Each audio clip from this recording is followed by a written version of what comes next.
So if you can live in any country for the rest of your life, which country would it be? If you asked me this question today, if you'd have asked me this like a couple months ago, I would have told you Brazil. If you asked me today, I would say Singapore. Let me tell you, and I'm not capping. That's why I'm staying down here so long. People are like, damn, why is he in Singapore this long? Yo, it's fresh air. The place is clean as a whistle. Like if you watch the videos and stuff, the place is clean as I've never seen a place. They keep it clean, man. The streets, when you walk in the streets, ain't nobody yelling, ain't nobody screaming. It's safe. Like I love Brazil with all my heart. But Brazil, you gotta watch your cell phone. You gotta watch behind your back. You can't get too drunk. You can't party too much because you always gotta watch your surroundings because something could happen. More than likely, it won't happen because they say they're the black people, the less people to get has problems in Brazil. But stuff could happen. In Asia, period, you get like a peace of mind. I didn't understand why a lot of brothers was coming to Asia. I was looking down on like, why would you come to Asia like that? Like, you know what I mean? And now I'm here. Even in Vietnam and them places, they're safer than like Colombia. Look at Colombia. Look what's happening in Colombia, man. People getting drugged. Yeah, that's crazy, man. Brazil, them countries, you got to watch your back too much. Dominican Republic, you don't pay the girls enough money, they put you on blast on YouTube now. Well, speaking of the girls, man, out of all these countries that you've been to, you ain't never thought about marrying any of these women, or you just like single life? You just like it's better that way, like. No, I've dated in El Salvador. I've been there a lot. I've dated in El Salvador. I've dated in Brazil. I got some friend here in I said in Argentina, and what country? I forget where I'm at now. The country I'm in right now. Yo, I'm telling you, be moving. You in Singapore. Yeah, Singapore. Yeah, I gotta be everywhere. I'll be everywhere. Yeah, man. Look, I gotta tell Philly Dunn what country he in. He be moving Singapore. Out. I'm in Singapore. It's hard when you're traveling to these different countries because girls see you like as a gigolo, like so you can date them and stuff like that. But I guess I got to be more stationary for a female to take you serious. You know what I mean? You can have your little flames and stuff like that, but if you want somebody really to take you serious, you know, either she's gonna have to be able to travel with you or move around with you a little bit.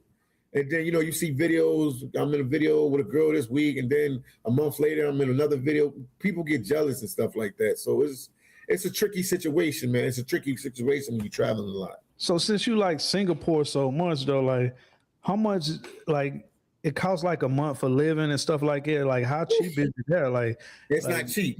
Singapore, cheap ain't even in the conversation, bro. You're talking like $2,000-$3,000 for an apartment, maybe more than that. But you like it more than anything, though. Like I would reckon that you'll want to go somewhere that's like manageable. Like if you go Malaysia is manageable. Mm-hmm. It's right next door. I can keep going to Singapore and live in Malaysia, like on the border. That's manageable. That's like $300 a month, $400 a month. Malaysia is really cheap. Really so cheap. How much do you need to live in Singapore? What you think, like American dollar? Like, yo, you want to be comfortable? Mm-hmm.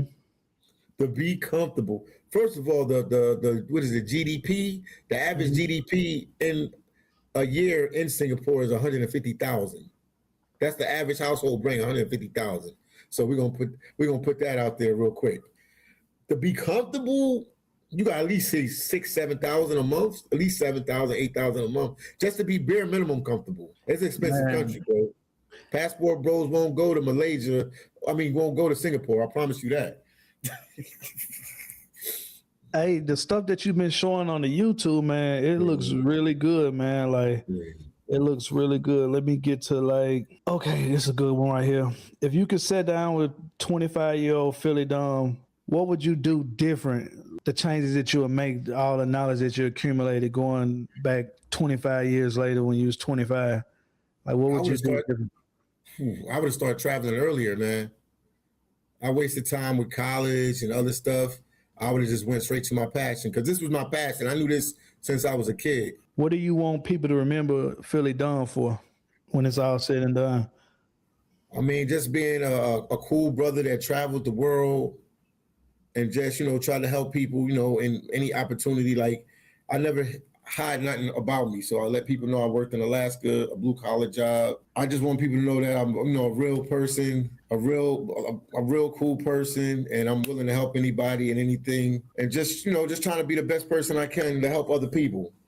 A person that's willing to help people. We talked about dating. Like, what country would you say would be the best for dating? I like Brazil for dating. Mm-hmm. Like the Beautiful culture, woman, good conversation, just all across the board, fun people to be around. Okay, give me another story though. Like you said, you done had a lot of encounters though. Like you told me about how they stole your laptop and like what's another country that you had like a dangerous situation in? Dominican Republic, I had some issues there too because I'm Haitian, and not all Dominicans. There's some cool Dominicans. Because the Dominicans just sent me some money for my channel the other day, so I can't say all Dominicans are bad. Because when you say one thing about Dominican Republic, they all jumping down your throat like, oh, you don't like Dominicans. No, I had some issues with some Dominicans there because they was saying they was doing some stuff. They was talking some stuff about Haitians, and it got a little physical. Man, so you feel like the American dream now is a facade once you left?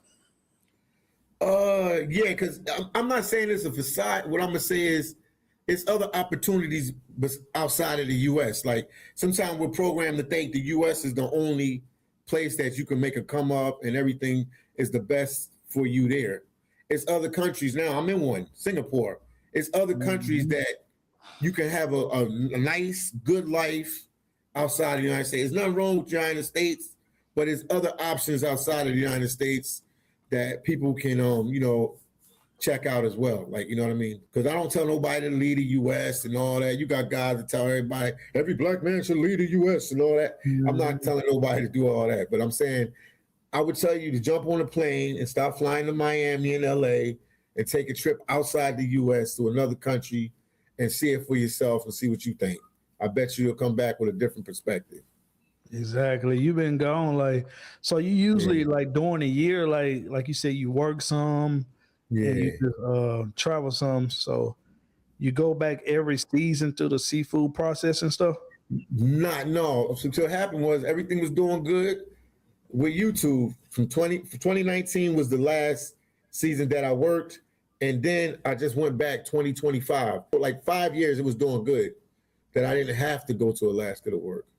But last year I had to because I got, responsibilities and I got bills and I got a whole bunch of stuff on my plate, man. Exactly. I just had a question come through. Top five countries you would suggest Black Americans to move to, and top 5 countries you would suggest white people to move to, white Americans to move to. They be trying to make it like a racist question. What kind of question is that? All right, Black Americans, the countries that I've been to. I mean, Malaysia would be a good country. It's cheap, it's affordable. That would be a good country. Vietnam would be a good country. Brazil would be a good country. I mean, you're going to experience a little bit of racism in Brazil until they find out that you're black, but you're not from there. Like if you're Black Brazilian, they treat you a certain way. But once they find out like you're African American or Canadian American, it's like privilege, it's like Black privilege. They treat you different. So Brazil will be good. That'd be 3. Man, who else? El Salvador in Central America. That would be a good country for Black people to go to. They'll have a good time there. I would say Singapore, but it's pricey. You know what I mean? Your money got to be right for Singapore. So that'd be like, if you want to take that opportunity, another good country for Black people to go to. I would say Kenya, Africa. A lot of Black people going to Kenya, Africa. No, South Africa. A lot of Black people moving there too. South Africa. It's great to have you get this interview out the way. That concludes it though. Like I appreciate you for coming to the show. Back into the channel, the rhythm is true. Hit the screen, join the flight. Come along for the ride through the night.